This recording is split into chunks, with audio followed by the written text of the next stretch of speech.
Hello everyone, welcome to my YouTube channel. कैसे हैं आप सभी? आई होप सभी बहुत अच्छी होंगी।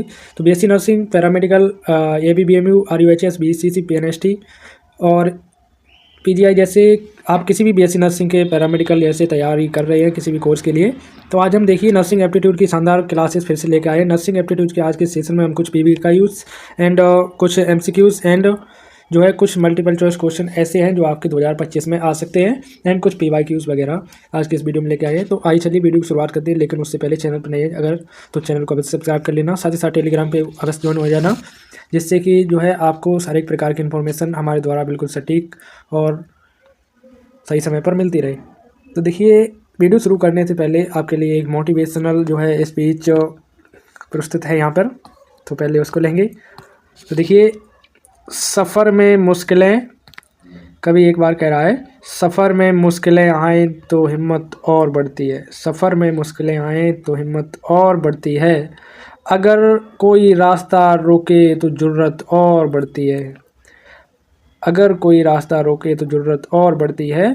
अगर बिकने पर आ जाओ तो घट जाते हैं दाम अक्सर।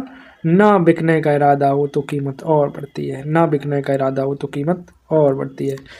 तो देखिए, इसी और शायरी के साथ जो इसी कोट के साथ जो हम आपने जो है वीडियो की शुरुआत करती हैं। तो सबसे पहले हम अपना आज का क्वेश्चन ले लेते हैं। हमारा पहला क्वेश्चन क्या है? तो क्वेश्चन देखिएगा आप लोग। हमारा फर्स्ट क्वेश्चन है, how many days before menstruation ovulation occur. तो देखिए, कितने दिनों से पहले जो है मेंस्ट्रुएशन ओव्यूलेशन होता है। तो उसके रिगार्डिंग एमसी से रिलेटेड यानी कि जो है रिप्रोडक्टिव सिस्टम से रिलेटेड हमारा क्वेश्चन आज का ये आया है।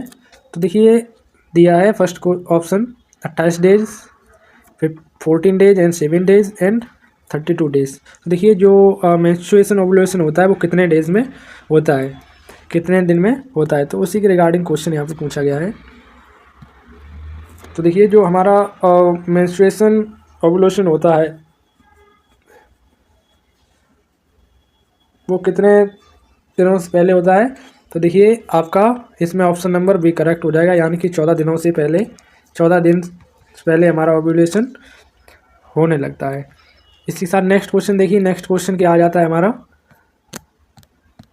नेक्स्ट क्वेश्चन देखिएगा आप लोग। तो tubectomy is the surgical removal of which of the following. जो ट्यूबेक्टोमी है ये सर्जिकल रिमूवल होती है और इसमें क्या जो है रिमूव किया जाता है, बेस रेफरेंस को या फिर स्टूसियन ट्यूब को या फिर फेलिपिन ट्यूब को या फिर ओवरीज को। तो सबसे पहले ये जान लीजिए कि ये ट्यूबेक्टोमी होती क्या है। तो देखिए, ये कंट्रासेप्टिक सर्जिकल मेथड है, यानी कि गर्भ निरोधक सर्जिकल मेथड है। इसमें देखिए होता क्या है, ये जो फीमेल की फेलिपिन ट्यूब होती है उसको देखिए काट के बांध दिया जाता है, जिससे कि ओवरी में फर्टिलाइजेशन स्पर्म का नहीं हो पाता है। तो ये जो है सो पॉपुलेशन को रोकने के लिए एक सर्जिकल प्रोसीजर होता है, जिसमें हमारे फेलिपिन ट्यूब को काट के जो है बांध दिया जाता है, और ये जो है फीमेल्स में किया जाता है। ये फीमेल के लिए होता है ट्यूबेक्टोमी। वहीं अगर आपसे पूछा जाए बेक्टोमी,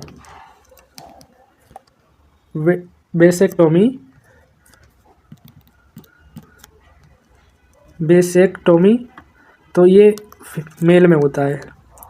तो इसमें मेल के जो वेस्ट डिफरेंस होती हैं उनको काट के जो है बांध दिया जाता है, जिससे स्पर्म जो है बाहर नहीं निकल पाते हैं और फर्टिलाइज नहीं कर पाते हैं। तो ये एक परमानेंट मेथड है कॉन्ट्रासेप्टिव का। तो हमारा इस क्वेश्चन में देखिए ऑप्शन नंबर जो है वो सी करेक्ट हो जाएगा। तो आइए चलिए नेक्स्ट क्वेश्चन की ओर बढ़ते हैं। नेक्स्ट क्वेश्चन देखिएगा। नेक्स्ट क्वेश्चन क्या कह रहा है? Reproductive age in women start when there. देखिए, रिप्रोडक्टिव एज जो महिलाएं होती हैं उनमें कब स्टार्ट हो जाती है, ये क्वेश्चन हमसे पूछ रहा है। देखिए, मेंस्ट्रुएशन स्टार्ट, जब उनमें मेंस्ट्रुएशन स्टार्ट होता है तब, या ब्रेस्ट स्टार्ट डेवलपिंग, जब उनके ब्रेस्ट डेवलपिंग होने लगते हैं तब, या बॉडी वेट इंक्रीज होता है तब, या हाइट इंक्रीज होती है तब। तो देखिए, जो रिप्रोडक्टिव एज होती है वुमेन में वो कब स्टार्ट होती है? तो जब उनका देखिए मेंस्ट्रुएशन स्टार्ट होता है तो वो उनकी रिप्रोडक्टिव एज होती है। रिप्रोडक्टिव एज होती है। तो हमारा इसमें भी ऑप्शन नंबर ए करेक्ट हो जाएगा। तो देखिए, और ये हमारे सारे क्वेश्चन के ऑप्शन है ये गलत हैं। Option number A correct. Next question देखिएगा। नेक्स्ट क्वेश्चन देखिए क्या कह रहा है।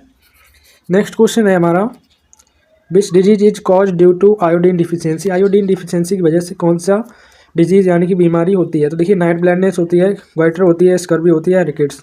तो देखिए, जो आयोडीन की डिफिशियंसी यानी कि आयोडीन की कमी से यानी कि बोलते हैं ना, नमक कम खाने से कौन सी बीमारी होती है। आयोडीन कहाँ होता है, नमक में ही होता है। तो आयोडीन की कमी से जो हमें बीमारी हो जाती है वो कौन सी होती है। तो वो देखिएगा, वो हमारी, तो देखिए जो आयोडीन की कमी से जो रोग होता है वो हमारा ग्वाइटर रोग हो जाता है आयोडीन की कमी से। ये मैक्सिमम जो है ग्वाइटर रोग उनको होता है जो नमक कम खाते हैं, जिनमें आयोडीन डिफिशियंसी हो जाती है, या जिसे थायराइड वगैरह की, जिसे कहते हैं कि कमी थायराइड वगैरह में हो जाती है। तो उसके बाद देखिए नेक्स्ट क्वेश्चन देख लेते हैं। नेक्स्ट क्वेश्चन क्या है। नेक्स्ट क्वेश्चन देखिएगा, most abundant nutrient present in body is. देखिए, जो हमारी बॉडी में है वो बहुत मात्रा में, सबसे ज़्यादा मात्रा में पाया जाता है, तो वो कार्बोहाइड्रेट, प्रोटीन, लिपिड और फैट। तो देखिए, हमारी बॉडी में जो सबसे ज़्यादा पाया जाता है तो वो वाटर ही है। वाटर हमारी बॉडी में सबसे ज़्यादा मात्रा में पाया जाता है, तो हमारा इसका ऑप्शन नंबर डी करेक्ट हो जाएगा। उसके बाद देखिए नेक्स्ट क्वेश्चन देखते हैं।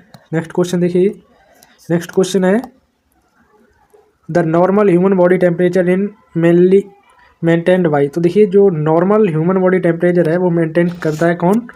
देखिए, फाइबर करता है, प्रोटीन करता है, फैट करता है, या कार्बोहाइड्रेट। तो देखिए, नॉर्मल ह्यूमन बॉडी का जो टेम्परेचर है वो मेंटेन कौन करता है। देखिए, जो फैट होती है वो हमारे टेम्परेचर को मेंटेन करती है। कैसे करती है, तो आप लोगों ने देखा होगा, जिनके शरीर में फैट ज़्यादा होती है उनको सर्दियाँ कम लगती हैं, सर्दियाँ कम लगती हैं। और जिनके फैट ज़्यादा होती है उन्हें पसीना भी ज़्यादा आता है। क्योंकि देखिए, अगर हमारे शरीर में फैट होगी तो गर्मी ज़्यादा होगी, ठीक है। तो फैट जो है हमारे टेम्परेचर को मेंटेन रखती है। उसके बाद देखिए आप लोग, the instrument for measuring blood pressure is called. देखिए, वह कौन सा इंस्ट्रूमेंट है जिससे ब्लड प्रेशर मापा जाता है। तो मैनोमीटर, या स्फाइगमोमीटर, या बैरोमीटर, या पोटेंटियोमीटर। तो देखिए, जो बीपी यानी कि देखिए ब्लड प्रेशर यानी कि बीपी के रिगार्डिंग यहाँ पे क्वेश्चन आया है, तो बीपी जो मापी जाती है वो हमारी स्फाइगमोमीटर से मापी जाती है। तो इसका ऑप्शन नंबर जो है बी करेक्ट हो जाएगा। सॉरी, बी करेक्ट है, डी बना दिया मैंने, बी बोला है, बी करेक्ट हो जाएगा। उसके बाद देखिए, which of the following is an essential fatty acid. बताइए इनमें से कौन से एसेंशियल फैटी एसिड्स हैं। तो देखिए, इसमें से आयोलाइन हो गया, कोलेस्ट्रॉल, ट्राइग्लिसराइड एंड लर्निक एसिड। तो देखिए, जो एसेंशियल हमारा फैटी एसिड है वो कौन सा है। जरूरी, यानी एसेंशियल मीन्स होता है जरूरी फैटी एसिड। जरूरी कौन से होते हैं हमारे शरीर के लिए, इसमें से कोई एक ऐसा है जो ज़रूरी होता है। तो देखिए, जो ज़रूरी फैटी एसिड है वो हमारा लायोनिक एसिड है, जो एसेंशियल में आता है। ये अनएसेंशियल, मतलब थोड़ी बहुत रिक्वायर्ड इनकी भी होती है लेकिन उतनी नहीं होती है। तो इसमें ऑप्शन नंबर डी करेक्ट हो जाएगा इस क्वेश्चन का। उसके बाद देखिए नेक्स्ट क्वेश्चन। तो देखिए, 1 ग्राम ऑफ फैट प्रोवाइड। तो जो 1 ग्राम फैट है वो कितने ग्राम जो है कितनी कैलोरी देती है। 4 कैलोरी, 6 कैलोरी, 8 कैलोरी, या फिर 9 कैलोरी। तो देखिए, जो 1 ग्राम फैट होती है वो हमें कितने ग्राम कैलोरी देती है, कितनी कैलोरी देती है। तो देखिए, जो 1 ग्राम फैट होती है वो हमें 9 कैलोरी प्रदान करती है। वहीं कार्बोहाइड्रेट पूछा लिया जाए आपसे, तो कार्बोहाइड्रेट हमें जो है वो 4 कैलोरी प्रदान करता है, ठीक है। कार्बोहाइड्रेट 4 करता है भाई, और फैट हमारा 9 करता है। तो ऑप्शन नंबर डी हमारा करेक्ट हो जाएगा, ठीक। नेक्स्ट क्वेश्चन देखिए, highest energy yielding food group is. Highest energy वाला फूड ग्रुप कौन सा है। कार्बोहाइड्रेट है, फैट है, शुगर है, या प्रोटीन। तो देखिए, जो high energy yielding food group है वो हमारा फैट ही है। क्योंकि देखिए, अभी आपने देखा जो फैट है वो 1 ग्राम फैट में हमें 9 कैलोरी मिल रही है, वहीं कार्बोहाइड्रेट में सिर्फ 4 कैलोरी मिल रही है। तो फैट ही हमारा जो है हाई एनर्जी यील्डिंग फूड है इसमें से। इसमें जो हमारा ऑप्शन नंबर बी है वो करेक्ट हो जाएगा। नेक्स्ट क्वेश्चन देखिए, नेक्स्ट क्वेश्चन हमारा है इन high temperature short time method of pasteurisation milk is heated at temperature. जो दूध के पास्चुराइजेशन के लिए कितने टेम्परेचर पर हम जो है हाई टेम्परेचर पर कौन सा कितनी देर के लिए कितने डिग्री सेल्सियस पर गर्म करें पास्चुरेशन मिल्क का हो सके। तो 72 डिग्री फॉर 15 सेकेंड, 62 डिग्री पर 15 सेकेंड, या फिर 72 डिग्री पर 30 मिनट, या फिर 62 डिग्री पर हमें 1 मिनट तक रखना है। यहाँ पे मिनट लिखा है लेकिन शायद यहाँ पे 1 मिनट था। ठीक है, देख लेते हैं। तो देखिए हमारा इसमें जो ऑप्शन नंबर सही हो जाएगा वो ऑप्शन नंबर ए करेक्ट है। 72 डिग्री सेल्सियस पर हमें 15 सेकेंड तक जो है मिल्क को हीट करना है उसमें मिल्क के पास्चुराइजेशन के लिए। तो ऑप्शन नंबर ए हमारा करेक्ट हो जाएगा। नेक्स्ट देखिए, नेक्स्ट है the excretory unit the human excretory system is called. तो देखिए जो एक्सक्रीटरी यूनिट यानी कि उत्सर्जन तंत्र की इकाई किसे कहते हैं? नेफ्रॉन को कहते हैं, न्यूरॉन को कहते हैं, नेफ्रेडिया को कहते हैं, किडनियोन को। तो देखिए एक्सक्रीटरी सिस्टम या जिसे हम यूरिनरी सिस्टम भी कहते हैं, तो इसकी जो इकाई होती है यानी कि जैसे किडनी की भी इकाई कहा जाता है तो वो हमारी नेफ्रॉन होती है। और भाई न्यूरॉन पूछ लिया जाए तो ये हमारी जो है नर्वस सिस्टम की इकाई होती है। तो ये हमारी नर्वस सिस्टम की इकाई होती है न्यूरॉन, और नेफ्रॉन हमारी एक्सक्रीटरी सिस्टम यानी कि यूरिनरी सिस्टम की और किडनी की इकाई होती है। तो इसमें हमारा ऑप्शन नंबर ए करेक्ट हो जाएगा। नेक्स्ट देखिए, नेक्स्ट है हमारा which of the following nutrients provide energy to the body. इनमें में से ऐसा कौन से न्यूट्रिएंट्स हैं जो एनर्जी प्रोवाइड कराते हैं हमारी बॉडी को? जिंक कराता है, विटामिन डी, विटामिन ए और फैट। तो देखिए अभी हमने आपको थोड़ी देर पहले बताया, किसके बारे में बताया? आपको फैट के बारे में बताया। एक फैट जो थी वो कितने कैलोरी? 9 कैलोरी हमें प्रोवाइड करा रही थी, 9 कैलोरी दे रही थी। तो जो फैट है जो एनर्जी प्रोवाइड कराता है निम्न में से, तो वो फैट ही है। तो ऑप्शन नंबर डी हमारा करेक्ट हो जाएगा। ठीक है भाई, नेक्स्ट देखते हैं। नेक्स्ट देखिए, an example of simple lipid. Simple lipid का निम्न में से कौन सा एग्जाम्पल है? ट्राइग्लिसराइड, कैफ्लिन, या फिर फैटी एसिड, या फिर लैक्टिन। तो देखिए जो एग्जाम्पल है सिंपल लिपिड का वो कौन है? तो वो ट्राइग्लिसराइड हमारा सिंपल लिपिड का एग्जाम्पल है। इसमें हमारा ऑप्शन नंबर ए करेक्ट हो जाएगा। आइए भाई नेक्स्ट क्वेश्चन देखते हैं। नेक्स्ट क्वेश्चन देखिए, तो नेक्स्ट क्वेश्चन हमारा आ जाता है basic structure of unit of protein. तो ग्लूकोज है या फिर ग्लिसरॉल है या अमीनो एसिड या फैटी एसिड। तो देखिए जो बेसिक स्ट्रक्चर ऑफ प्रोटीन है वो किसे कहा जाता है? तो देखिए प्रोटीन की जो बेसिक स्ट्रक्चर होती है वो अमीनो एसिड को कहा जाता है। जो फैट होती है वो किस में टूटती है? अमीनो एसिड में टूटती है। अमीनो एसिड किस में टूटते हैं भाई? डाइसैकेराइड में टूटते हैं,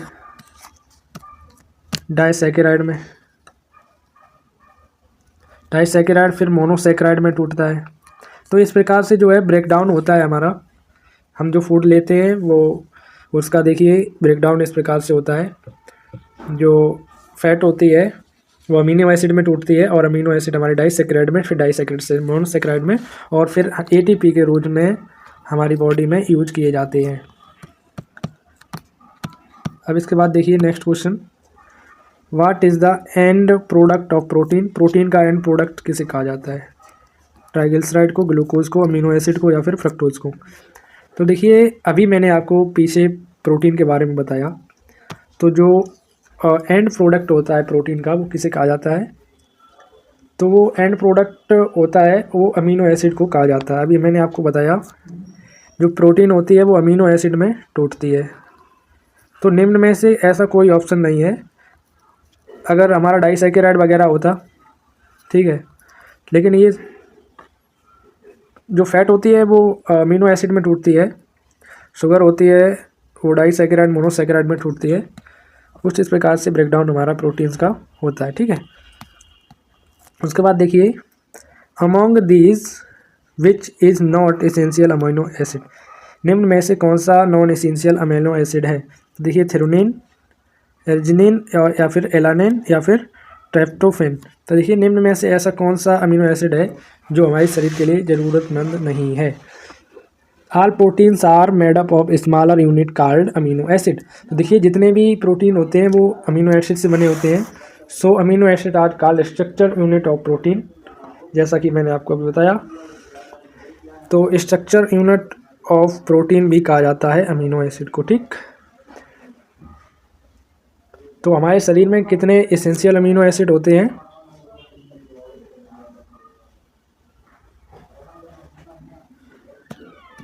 हमारे शरीर में 8 एसेंशियल अमीनो एसिड होते हैं।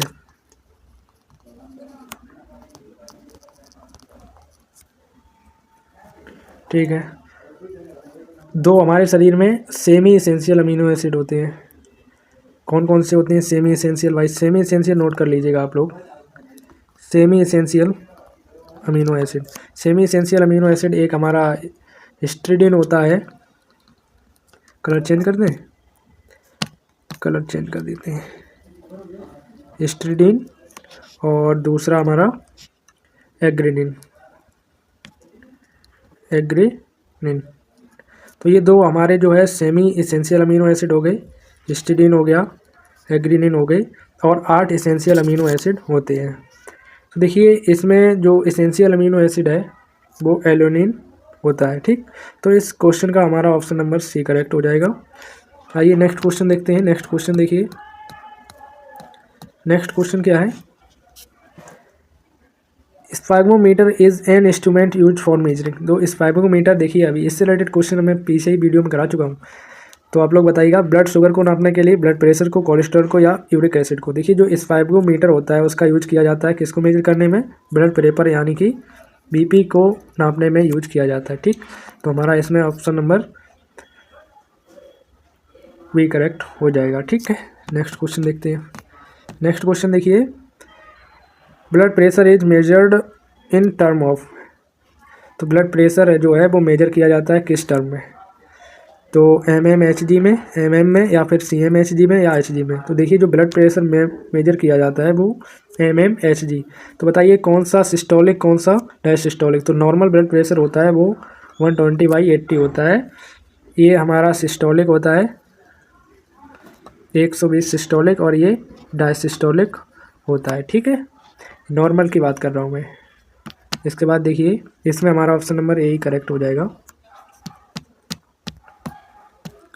नेक्स्ट देखिए, essential amino acid are named so because they are essential for life, produced in the body, not produced in the body, found in every food stuff.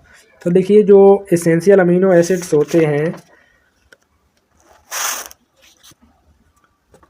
Named so because they are, ये क्या होते हैं? तो देखिए ये not produce in the body, ये हमारी body में उत्पन्न नहीं होते हैं। ये हमें जो है, हम जो खाना खाते हैं उससे मिलते हैं, ये हमारे शरीर में नहीं होते हैं, ठीक है। तो इसमें ऑप्शन नंबर हमारा सी हो जाएगा। नेक्स्ट क्वेश्चन देखिए, नेक्स्ट क्वेश्चन है, the net protein utilised in maximum for meat, milk, egg या सोयाबीन। तो देखिए ये क्वेश्चन पूछ रहा है हमसे कि मैक्सिमम जो है प्रोटीन हमें किससे मिलती है? मीट से मिलती है, मिल्क से मिलती है, एग से मिलती है, या सोयाबीन से। तो आप लोग बताइए मैक्सिमम जो प्रोटीन जो ये यहाँ पे दिया गया है किस में से मिलती है? भाई एग से मिलती है। सस्ता है, अच्छा है, लेकिन शाकाहारी लोग भाई नहीं खाते हैं। और ऐसी बात नहीं है कि एग से ही ज़्यादा प्रोटीन मिलती है, और भी बहुत सारी शाकाहारी में अच्छी अच्छी बढ़िया चीज़ें भरी पड़ी हैं, उनसे भी बढ़िया जो है प्रोटीन प्रोवाइड होता है। तो इस ऑप्शन में ऑप्शन नंबर सी हमारा एग करेक्ट हो जाएगा। नेक्स्ट देखिए, protein are required for weight reduction. तो देखिए प्रोटीन हमें ज़रूरत होती है वेट रिडक्शन के लिए, एब्जॉर्प्शन ऑफ कैल्शियम के लिए, maintenance of body tissue, synthesis of steroids hormone के लिए। तो देखिए जो रिक्वायर्ड होती है हमें प्रोटीन्स की, वो किस लिए होती है? वो मेंटेनेंस ऑफ बॉडी टिश्यू के लिए होती है। बॉडी के टिश्यू को मेंटेन करने के लिए हमें फैट की रिक्वायर्ड वही बढ़ती है। तो देखिए function of protein our body building, function of protein our body building, tissue repairing and maintenance का काम जो है वो हमारा प्रोटीन करती है, जो कि हमें फूड के द्वारा प्रोटीन मिलती है। ठीक है भाई, इसका ऑप्शन नंबर सी करेक्ट हो गया। नेक्स्ट क्वेश्चन देखिए, हमारे 2 क्वेश्चन बचे हैं, जल्दी से कर लेते हैं, सेशन समाप्त करेंगे। How many calories are provide in 1 gram of protein, 1 gram protein में कितने कैलोरी मिलती हैं? क्वेश्चन नंबर हमारा 23 हमसे पूछ रहा है 1 ग्राम में कितने gram, how many calories are provide by 1 gram of protein, 1 gram protein में हमें कितनी कैलोरी मिलती है भाई? तो 1 ग्राम प्रोटीन में हमें 4 ग्राम प्रोटीन मिलती है। 1 ग्राम प्रोटीन में 4 ग्राम कैलोरी मिलती है भाई। ठीक है, ऑप्शन नंबर बी करेक्ट हो जाएगा।